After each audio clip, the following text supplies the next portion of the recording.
নমস্কার। সবার সঞ্চালক সভাপতি সহ যারা উপস্থিত রয়েছেন, জেলার চেয়ারম্যান সহ কোর কমিটির convener chairman Ashis Bandyopadhyay, core কমিটির কনভেনার অনুব্রত মণ্ডল, এই সামনে যারা আছে বসে পড়ো না, দেখতে পাচ্ছে না তো, বসে পড়ো, বসে পড়ো, বসে পড়ো, জায়গা আছে তো।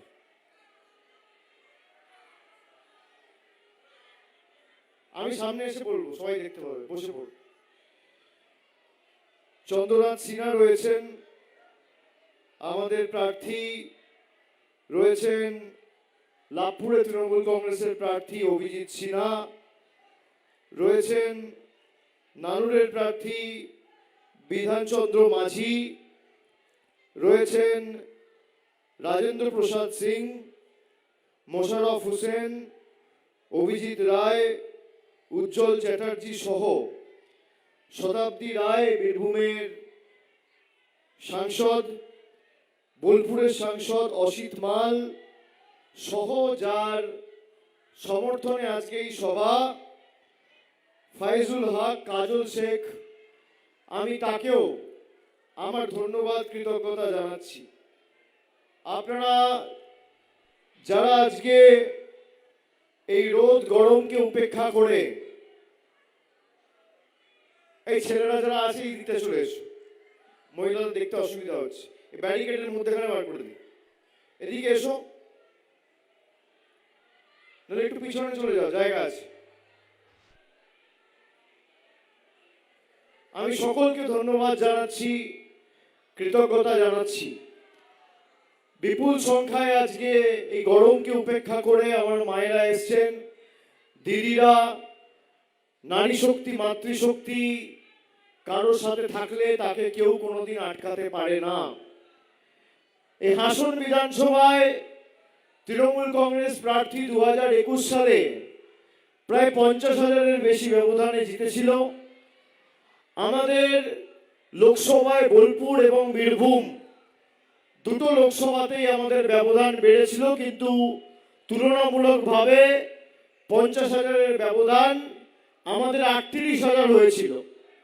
এবার এই নির্বাচন প্রার্থীকে বা শুধুমাত্র মমতা বন্দ্যোপাধ্যায়কে জেতানোর নির্বাচন নয়, এই নির্বাচন প্রতিবাদের নির্বাচন, প্রতিরোধের নির্বাচন, প্রতিশোধের নির্বাচন।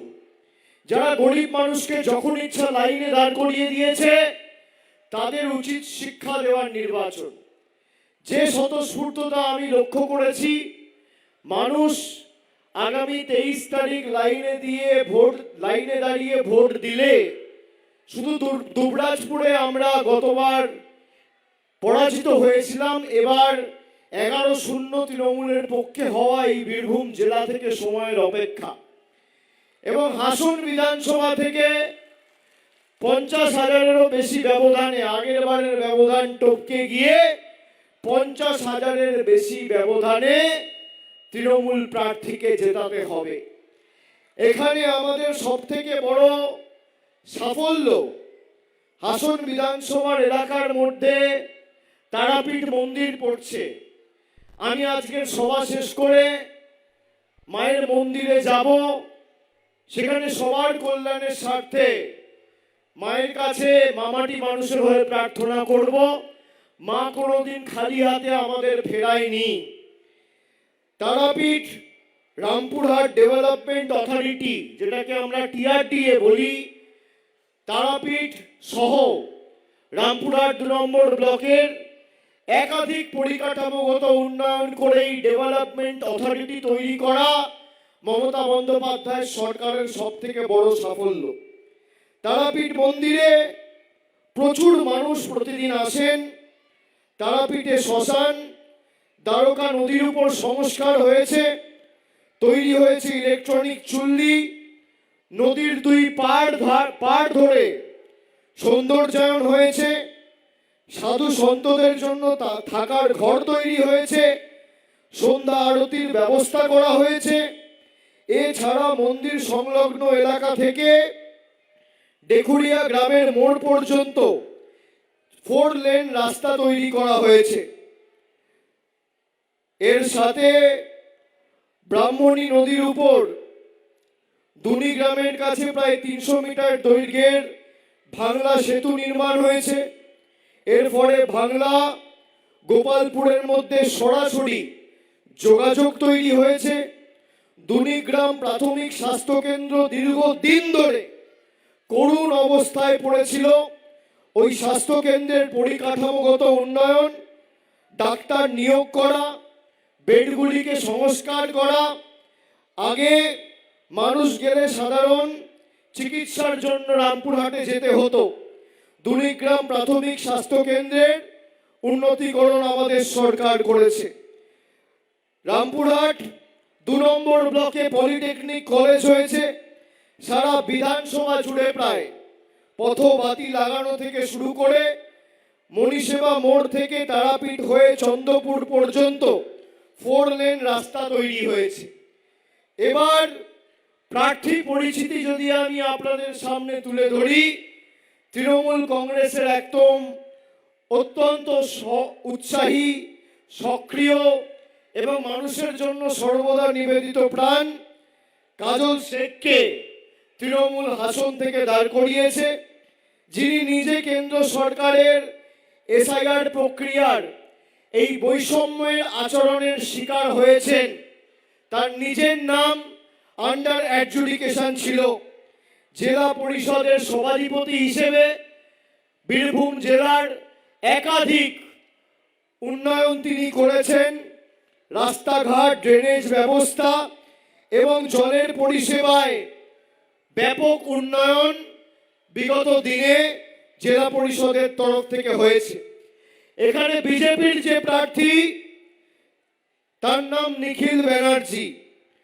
মানুষের সাথে কোনো যোগাযোগ নেই, হুমকি দেওয়া এবং দাঙ্গা বাঁধানো ছাড়া আর তিনি কিছু করেননি। মানুষ চেনে না, মানুষ জানে না এবং মানুষের সাথে কোনো পরিচিতি নেই। আমি পরিকাঠামোগত উন্নয়ন থেকে শুরু করে হাসপাতালের উন্নতিকরণ, পলিটেকনিক কলেজ, টিআরডি এর একাধিক সাফল্য সমূহ আপনাদের কাছে উপস্থাপিত করেছি। আমি মায়েদের অনুরোধ করব যে বিজেপি যখন প্রচার করতে আসবে, এখানে ক্যামেরা আছে, সংবাদ মাধ্যমের প্রতিনিধিরা আছে, আপনাদের হাতে মোবাইল ফোন রয়েছে, আমার কথা রেকর্ড করে রাখুন।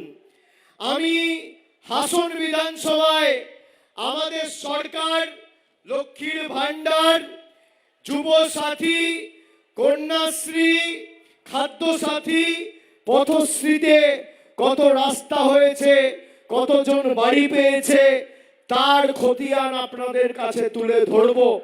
রামপুরহাট 2 নম্বর ব্লকের 9টা অঞ্চল আর হাসনের 6টা অঞ্চল নিয়ে এই হাসন, রামপুরহাট 2 এর 9টা আর নলহাটির 2টো, 11টি অঞ্চল নিয়ে এই হাসন বিধানসভা। আমি চ্যালেঞ্জ করছি, আমি এখানে আমাদের সরকারের রিপোর্ট কার্ড আপনাদের দেবো। হাসনের উন্নয়ন আপনাদের সামনে দিয়েছি, লক্ষ্মীর ভান্ডার, যুব সাথী, খাদ্য সাথী দেবো।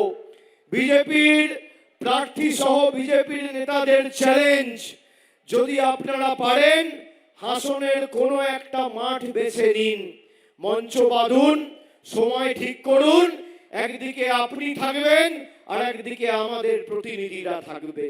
মমতা বন্দ্যোপাধ্যায় 15 বছর বীরভূমের জন্য কি করেছে, আর নরেন্দ্র মোদী 12 বছর ক্ষমতায় এই বীরভূমের জন্য কি করেছে। যদি পরিসংখ্যান আর তথ্যের নিরিখে লড়াই করতে পারে, লেজে গোবরে করে এদের মাঠে বার করব, না হলে রাজনীতি থেকে চিরতরে বিদায় নেব। আমি দায়িত্ব নিয়ে আপনাদের বলছি। আমি এখানে আস্তে আস্তে শুনছিলাম প্রধানমন্ত্রী নাকি 9 তারিখ সভা করতে আসবে, বোলপুরে বা সিউড়িতে কোথাও একটা সভা করবে। আসুন, বাংলায় আপনাকে স্বাগত, কিন্তু ভোট হলেই আপনারা পরিযায়ী পাখির মতো আসেন, ভোট শেষ হলে টাটা বাই বাই, তোমার দেখা নাই গো, তোমার দেখা নাই, আর খুঁজে পাওয়া যায় না। আমার চ্যালেঞ্জ মোদিজি, আপনি দেশের প্রধানমন্ত্রী, বিজেপির নেতা, আপনাকে চ্যালেঞ্জ রইল, আপনি 9 তারিখ যখন আসবেন, গত 5 বছরে আপনার সরকার বীরভূমে কটা মায়েদের জন্য লক্ষ্মীর ভান্ডারে সহায়তা করেছে, কটা গরিব মানুষের মাথার উপর বাড়ি দিয়েছে, কটা গরিব মানুষের ব্যাংক অ্যাকাউন্টে 100 দিনের টাকা পৌঁছেছে। যদি আপনি শ্বেতপত্র প্রকাশ করে প্রমাণ করতে পারেন গত 5 বছরে একটা মানুষের জন্য 1 পয়সার বাড়ির ক্ষেত্রে আপনি সাহায্য করেছেন, রাস্তার ক্ষেত্রে 1 টাকার অবদান রেখেছেন, যদি প্রমাণ করতে পারেন গত 5 বছরে একটা বীরভূমের 100 দিনের শ্রমিকের অ্যাকাউন্টে আপনার কেন্দ্রের সরকার 5 টাকা পৌঁছে দিয়েছে, আমি তৃণমূলের হয়ে প্রচার করতে কোনোদিন আসবো না। আপনাকে চ্যালেঞ্জ করছি, আপনি শ্বেতপত্র প্রকাশ করুন। মায়েরা যখন বিজেপি আসবে তখন জিজ্ঞেস করবেন, আজ থেকে 10 বছর 12 বছর আগে, এরা ক্ষমতায় আসার আগে রান্নার গ্যাসের দাম কি ছিল আর আজকে দাম কি? 400 টাকার রান্নার গ্যাস আজকে 1100 টাকা, 1000 টাকা পার ব্ল্যাকে বিক্রি হচ্ছে। 2000, 2500, 3000। রেলের প্ল্যাটফর্ম টিকিট 5 টাকার টিকিট আজকে 30 টাকায় বিক্রি হচ্ছে। গরুর দুধ লিটার প্রতি দাম ছিল দুধের 27 টাকা, 26 টাকা, 28 টাকা, সেই দুধের দাম এখন প্রায় 65 টাকা, 64 টাকা লিটার। চা পাতার দাম ছিল 140 টাকা কেজি, সেই চা পাতা এখন 370 টাকা কেজি। আপনারা জিরে পাউডার ব্যবহার করেন, খাবার সময় রান্নায় জিরে দেন, সেই জিরের দাম ছিল 138 টাকা কেজি, আজকে 2026 এপ্রিল মাসে জিরের দাম 350 টাকা কেজি। টমেটো ছিল 18 টাকা কেজি, আজকে 40 টাকা কেজি। ঢেঁড়স ছিল 20 টাকা কেজি, আজকে 25 টাকা কেজি। কেরোসিন তেল ছিল 14 টাকা লিটার, আজকে 38 টাকা লিটার। মাছ, মাংস, ডিম, দৈনন্দিন জীবনের নিত্য প্রয়োজনীয় জিনিসের মূল্য বৃদ্ধি সর্বত্র ঊর্ধ্বমুখী, আকাশ ছোঁয়া। একদিকে মোদী সরকার 400 টাকার গ্যাস 1000 টাকায় বিক্রি করে আপনার পকেট কেটে আপনাকে সর্বশান্ত করে আপনার থেকে টাকা নিচ্ছে, আর অন্যদিকে মামাটি মানুষের জনদরদি সরকার মমতা বন্দ্যোপাধ্যায়ের সরকার লক্ষ্মীর ভান্ডার করে আপনাকে 1500 টাকা দিচ্ছে। আমরা দিয়েছি আর ওরা কেড়েছে।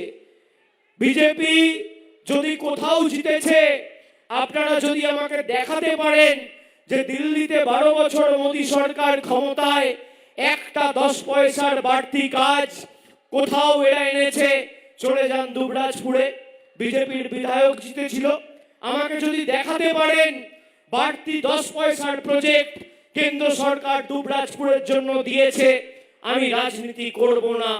যদি দেখাতে পারেন যেখানে এরা জিতেছিল 100 দিনের শ্রমিকেরা টাকা পেয়েছে, আমি রাজনীতি করব না। গরিব মানুষের 100 দিনের টাকা মমতা ব্যানার্জি সরকার দিয়েছে, লক্ষ্মীর ভান্ডারের টাকা মমতা বন্দ্যোপাধ্যায়ের সরকার দিয়েছে। এই বীরভূম তারাপীঠ পর্যটনের জায়গা, সারা রাজ্য থেকে বিভিন্ন প্রান্ত থেকে মানুষ আসে, প্রতিদিন লক্ষ লক্ষ দর্শনার্থীরা আসে মা তারার মন্দির পরিদর্শন করতে, মায়ের দর্শন করতে। সেখানে আজকে এলপিজি গ্যাসের সংকটে হোটেলগুলো প্রায় বন্ধ হতে চলেছে, রান্না বান্না বন্ধ, খাবারের দোকান সংকটের মুখে পড়েছে। তার কারণ গ্যাস আজকে ব্ল্যাকে বিক্রি হচ্ছে। আর অন্যদিকে মমতা বন্দ্যোপাধ্যায়ের সরকার, আমি তথ্য পরিসংখ্যান দিয়ে আপনাদের বলছি, বাংলা আবাস যোজনায় গত 2 বছরে কেন্দ্র সরকার কোনো সাহায্য করেনি। মমতা বন্দ্যোপাধ্যায়ের সরকার, আমাদের সরকার 1,15,000 গরিব মানুষের মাথার উপর পাকা ছাদের ব্যবস্থা এই বীরভূম জেলায় করেছে, যার মধ্যে 11,000-এর উপর মানুষ খালি হাসন বিধানসভা থেকে বাড়ি পেয়েছে। মায়েরা যারা আছেন লক্ষ্মীর ভান্ডারের ক্ষেত্রে খালি হাসন বিধানসভা থেকে 84,000 মায়েরা, দিদিরা, বৌদিরা লক্ষ্মীর ভান্ডার পাচ্ছেন প্রতি মাসে খালি হাসন বিধানসভা থেকে। আর বীরভূম জেলা থেকে 8,04,000 মহিলা প্রতি মাসে লক্ষ্মীর ভান্ডার পাচ্ছেন। আমাদের সরকার বাংলা জুড়ে প্রায় 2,40,00,000 মায়েদের 30-32,000 কোটি টাকা খরচা করে প্রতি বছর লক্ষ্মীর ভান্ডার দিচ্ছে। সাধারণ পরিবারের মায়েরা পাচ্ছেন 1,500, তপশিলি জনজাতি মূলবাসী তারা পাচ্ছেন 1,700। একজন পরিবার যদি মাসে 1,500 টাকা পায়, তার মানে বছরে 18,000 টাকা, 5 বছরে 90,000 টাকা। যারা ভোট চাইতে আসছে বিজেপির প্রার্থী, তাকে জিজ্ঞেস করবেন যদি 12 বছরে 9 পয়সা আপনার অ্যাকাউন্টে দিয়ে থাকে তাহলে আপনারা বিজেপিকে ভোট দেবেন, আমার বলার কিছু নেই। কিন্তু মমতা বন্দ্যোপাধ্যায় 5 বছর, গত 5 বছর লক্ষ্মীর ভান্ডার দিয়েছে, আগামী 5 বছর আবার সরাসরি 90,000 টাকা আপনার ব্যাংক অ্যাকাউন্টে পৌঁছে দেবে। আর আমাদের নেত্রীর অঙ্গীকার, প্রতিজ্ঞা, আমরা যতদিন সরকারে ক্ষমতায় থাকব বাংলায় মহিলারা, মায়েরা আজীবন লক্ষ্মীর ভান্ডার পাবেন। আপনাদের লক্ষ্মীর ভান্ডার কেউ আটকাতে পারবে না। এর সাথে হাসন বিধানসভা থেকে খাদ্য সাথীতে প্রায় 1,98,000 জন বিনামূল্যে রেশন পাচ্ছেন প্রতি মাসে। যুব সাথী প্রকল্পে যারা যুব সাথী নিয়ে ব্যঙ্গ বিদ্রুপ করেছিল, বলেছিল যুব সাথী মমতা বন্দ্যোপাধ্যায় ঘোষণা করছে কিন্তু কোনোদিন হবে না, ফেব্রুয়ারিতে ঘোষণা করেছে আর মার্চে টাকা পেয়ে গেছেন। হাসন বিধানসভা থেকে 26,960 জন যুব সাথীতে মাসে 1,500 টাকা পেয়েছেন। আর 2,62,000 জন যুবক যুবতী বীরভূম জেলায় যুব সাথীতে 1,500 টাকা করে ইতিমধ্যেই আপনাদের ব্যাংক অ্যাকাউন্টে পেয়ে গেছেন। স্বাস্থ্য সাথী প্রকল্পে 62,000 জন চিকিৎসার সুবিধা পেয়েছেন সরকারের তরফ থেকে। কন্যাশ্রী K1 K2 মিলিয়ে 1,33,147 জন আপনারা কন্যাশ্রীতে উপকৃত হয়েছেন বোনেরা। পথশ্রী 2, পথশ্রী 3 এবং পথশ্রী 4 গত 3 বছরে হাসন বিধানসভা থেকে 62টি রাস্তার নির্মাণ, পুনর্নির্মাণ এবং সংস্কার করা হয়েছে। মোট 100 কিলোমিটারের বেশি রাস্তা, আর খরচ হয়েছে প্রায় 40 কোটি টাকার উপর। এই টাকা আমাদের সরকার দিয়েছে। খালি বীরভূম জেলায় গত 3 বছরে 800-র উপর রাস্তা, প্রায় 600 কোটি টাকা খরচা করে আমাদের সরকার দিয়েছে, যার মধ্যে 10 পয়সার কোনো অবদান মোদী সরকারের নেই। আমি তো চ্যালেঞ্জ করে যাচ্ছি, যদি বিজেপি কোথাও দেখাতে পারে যে এদের কোনো অবদান আছে মানুষের উন্নয়নের স্বার্থে, আমি আপনাদের কাছে আর তৃণমূলের প্রার্থী হয়ে আবেদন করতে আসবো না। আমার চ্যালেঞ্জ। আমি একই সাথে আপনাদের বলবো, ভোট আপনাদের 23 তারিখ। লাইনে দাঁড়িয়ে গরম বেশি পড়লেও, ঝড় জল বৃষ্টি হলেও, কষ্ট হলেও লাইনে দাঁড়িয়ে ভোটটা দিতে হবে। আমাদের মুখ্যমন্ত্রী 5 অঙ্গীকার 10 অঙ্গীকারের কথা বলেছে দলনেত্রী মমতা বন্দ্যোপাধ্যায়। আজ থেকে 12 দিন আগে আমাদের দলের কার্যালয় থেকে দলের ইস্তাহার প্রকাশ করে 10 অঙ্গীকার বা প্রতিজ্ঞার কথা বলেছে। আমি 5টা অঙ্গীকার আপনাদেরকে বলবো। তার মধ্যে প্রথম অঙ্গীকার, মহিলারা আজীবন লক্ষ্মীর ভান্ডার পাবেন। দ্বিতীয় অঙ্গীকার, যত পরিবার রয়েছেন সবার বাড়িতে আগামী 5 বছরের মধ্যে নলবাহিত পানীয় জলের সুব্যবস্থা আমাদের সরকার করবে। এটা আমাদের দ্বিতীয় অঙ্গীকার। আমাদের তৃতীয় অঙ্গীকার বা তৃতীয় প্রতিজ্ঞা, দুয়ারে ব্লকে ব্লকে স্বাস্থ্য শিবির তৈরি করে গরিব মানুষকে স্বাস্থ্য পরিষেবা পৌঁছে দেওয়া হবে। যেভাবে দুয়ারে সরকার ক্যাম্প হয়েছে, একইভাবে দুয়ারে স্বাস্থ্য ক্যাম্প হবে, এই 2026 থেকে শুরু হবে। আমাদের চতুর্থ অঙ্গীকার, তিনটা কি বললাম? এক হচ্ছে আজীবন লক্ষ্মীর ভান্ডার, 2 প্রত্যেকটা বাড়িতে নলবাহিত পানীয় জল, 3 হচ্ছে দুয়ারে স্বাস্থ্য শিবির। চতুর্থ অঙ্গীকার, যত বয়োজ্যেষ্ঠ মানুষরা রয়েছেন যারা বার্ধক্য ভাতার আবেদন নিবেদন করেছেন, কাজল শেখ জিতলে আগামী দিন কাজল শেখের হাত ধরে এই হাসনে যত বার্ধক্য ভাতার আবেদন জমা পড়েছে বা আগামী দিন পড়বে, আগামী বছর, এই বছর আগামী ডিসেম্বর মাসের মধ্যে সবার অ্যাকাউন্টে ডাইরেক্ট ব্যাংক ট্রান্সফারের মাধ্যমে বার্ধক্য ভাতা পৌঁছে যাবে। আমাদের চতুর্থ অঙ্গীকার।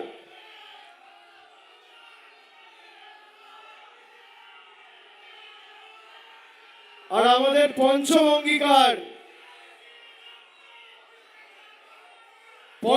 অঙ্গীকার,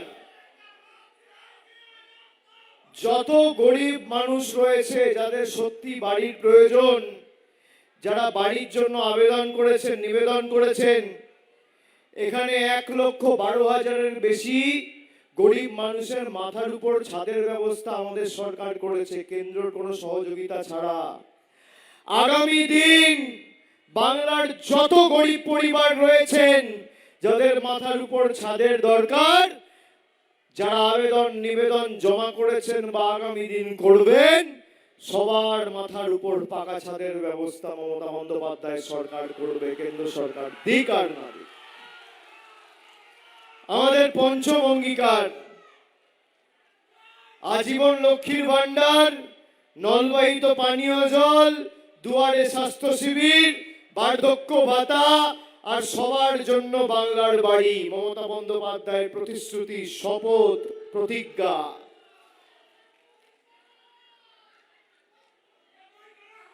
বিজেপি গরিব মানুষকে কিভাবে অত্যাচারিত, বঞ্চিত, নিপীড়িত, শোষিত করে রেখেছে আপনারা দেখেছেন। মোদিজি গরিব মানুষকে লাইনে দাঁড় করাতে খুব ভালো লাগে, তাই না? তিনি খুব ভালোবাসেন মানুষকে লাইনে দাঁড় করাতে। কখনো নোটবন্দির নামে হঠাৎ মনে হলো মর্জি মাফিক ঘোষণা করে দিল আজ থেকে নোটবন্দি, মানুষ লাইনে। হঠাৎ মনে হলো আজ থেকে এসআইআর, মানুষ লাইনে। হঠাৎ মনে হলো আজ থেকে লকডাউন, মানুষ লাইনে। হঠাৎ মনে হলো আজ থেকে এলপিজি সংকট, মানুষ লাইনে। লাইনে দাঁড়িয়েই কিন্তু লাইনের বিরুদ্ধে জবাবটা 23 তারিখ দিতে হবে। গরম পড়লেও, কষ্ট হলেও, ঝড় জল বৃষ্টি হলেও। জোড়া ফুলের বোতামটা এমন ভাবে টিপতে হবে যে জোড়া ফুলের বোতামটা টিপবেন এখানে, আর ভূমিকম্পটা হবে দিল্লিতে আর গুজরাটে। আর আমি আপনাদের কথা দিয়ে যাচ্ছি,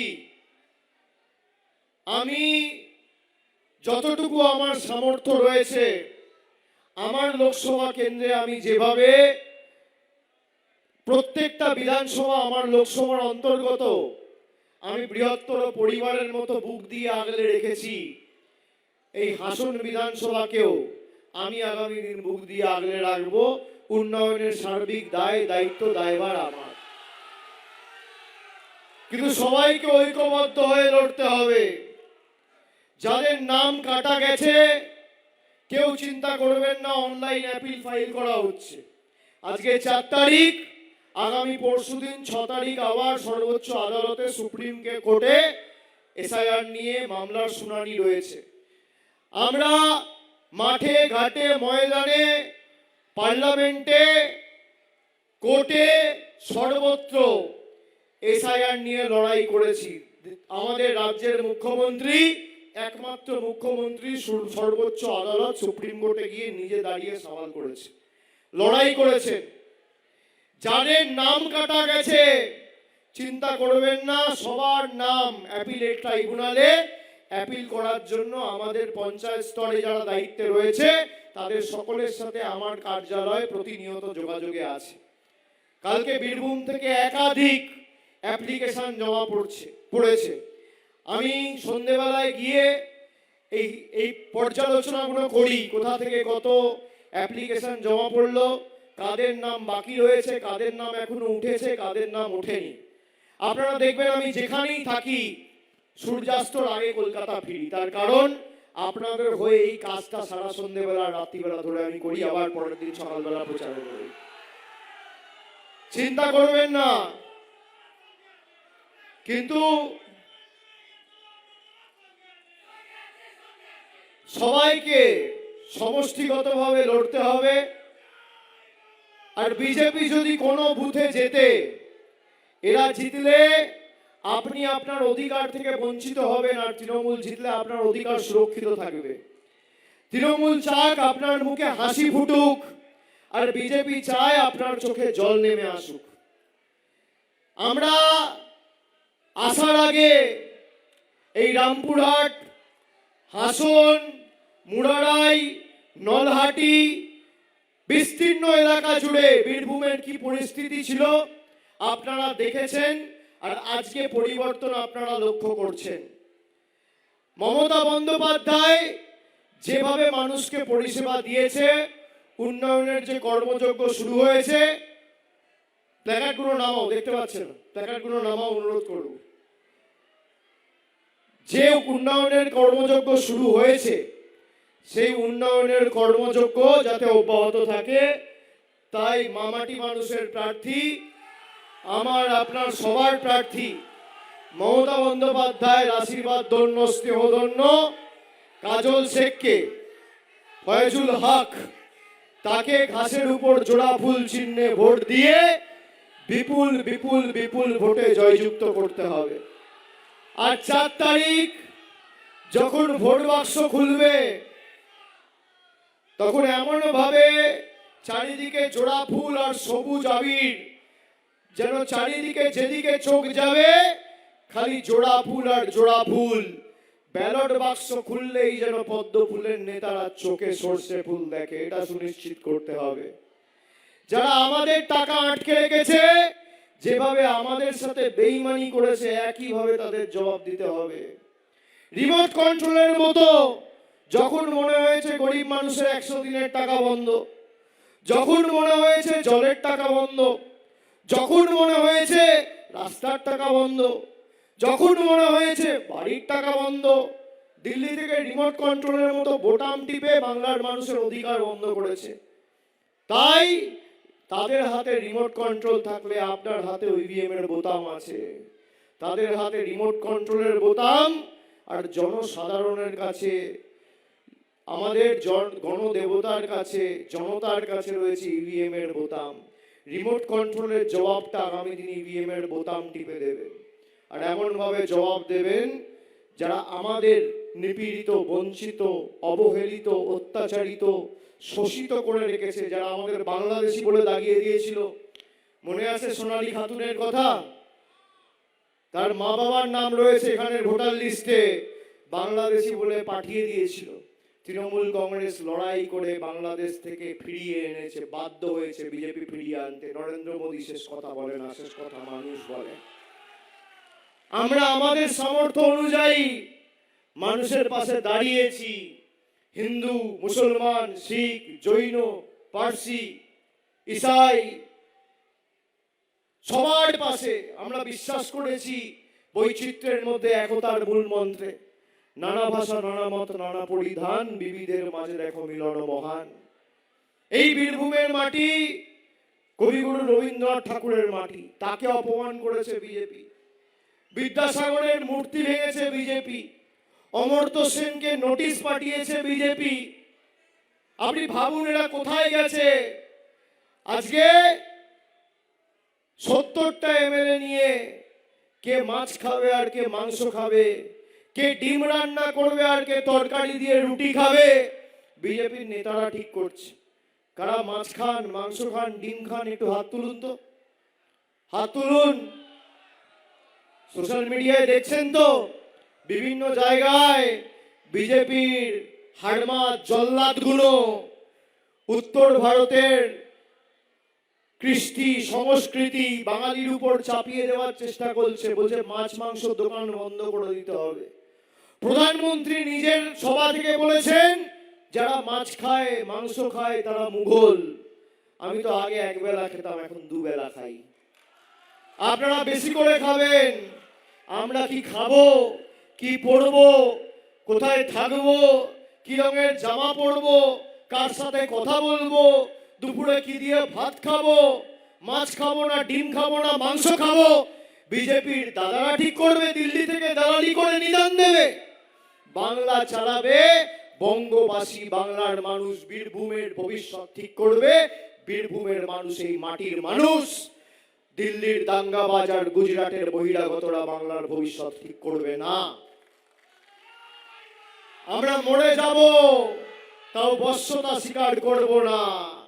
আমরা রক্ত দিতে রাজি, প্রাণ দিতে রাজি, তাও মেরুদণ্ড বিক্রি করব না। যদি এই মাথা নত করতে হয় মা তারার সামনে করব, প্রবীণদের সামনে করব, মায়ের সামনে করব, বাবার সামনে করব, মা কালীর সামনে করব, আল্লাহর সামনে করব, সর্বশক্তিমানের সামনে করব। কিন্তু বিজেপির গদ্দারদের কাছে মাথা নত হবে না, যত প্রহার করার করুক। প্রয়োজনে দেব মোরা এক নদী রক্ত, হোক না পথের বাধা প্রস্তুর শক্ত। অবিরাম লড়াইয়ের চির সংঘর্ষে একদিন সে পাহাড় টলবেই, জনতার সংগ্রাম চলবেই। বাংলায় চতুর্থবার মামাটি মানুষের সরকার, সময়ের অপেক্ষা। আমি আপনাদের কথা দিয়ে যাচ্ছি, আগামী দিন এদের সরকার থাকছে না, সেই জন্য ভোটে চুরি শুরু করেছে এরা। আগামী দিন লোকসভার নির্বাচনের পরে নতুন সরকার যখন দিল্লিতে তৈরি হবে, নির্ণায়ক ভূমিকা নেবে তৃণমূল কংগ্রেস এবং বাংলার মানুষ। আমাদের 2 লক্ষ কোটি টাকা বিজেপি আটকে রেখেছে, 3 মাসের মধ্যে সেই টাকা নিয়ে আসবো। আর এক একটা বিধানসভায় যদি 2 লক্ষ কোটি টাকা করে আটকে থাকে, তাহলে ভাবুন কয়েকশো কোটি টাকার আরো উন্নয়নের প্রজেক্ট প্রত্যেকটা বিধানসভায় আমরা করতে পারবো। এবং আপনাদের এখানে দীর্ঘদিনের দাবি, মারগ্রাম থেকে তারাপীঠ যোগাযোগ স্থাপনের জন্য নদীর উপর সেতু এবং তার সাথে ব্রাহ্মণী নদীর উপর এখানে 200 মিটার একটা সেতু, দেবগ্রাম সেতু যেটাকে বলে, এটা হলে মুর্শিদাবাদের সঙ্গে বীরভূম, রামপুরহাট ও হাসনের যোগাযোগ ব্যবস্থা তৈরি করা হবে। আমরা আগামী দিন 50,000-এর বেশি ভোটে জেতাতে হবে এবং এই দুটো দাবিকেই আমাদের সরকার আগামী দিন সরকার তৈরি হওয়ার পর যত দ্রুত সম্ভব অগ্রাধিকার দিয়ে দেখবে এবং যথাযথভাবে কাজ শুরু করবে, আমি কথা দিয়ে গেলাম। আমি সকলকে আরেকবার আমার ধন্যবাদ, প্রণাম, সালাম, শুভেচ্ছা, কৃতজ্ঞতা জানিয়ে, অভিনন্দন জানিয়ে, মায়েদের প্রণাম, বয়োজ্যেষ্ঠদের শ্রদ্ধা, অনুজ সমবয়সী সতীর্থ যারা আছেন সকলকে শুভেচ্ছা ভালোবাসা জানিয়ে আমার বক্তব্য এখানেই শেষ করলাম। জয় হিন্দ, বন্দে মাতরম, জয় বাংলা। জোরে বলুন জয় বাংলা, জয় বাংলা, জয় বাংলা, জয় বাংলা, জয় বাংলা, জয় বাংলা, জয় বাংলা। অনেক অনেক ধন্যবাদ, নমস্কার।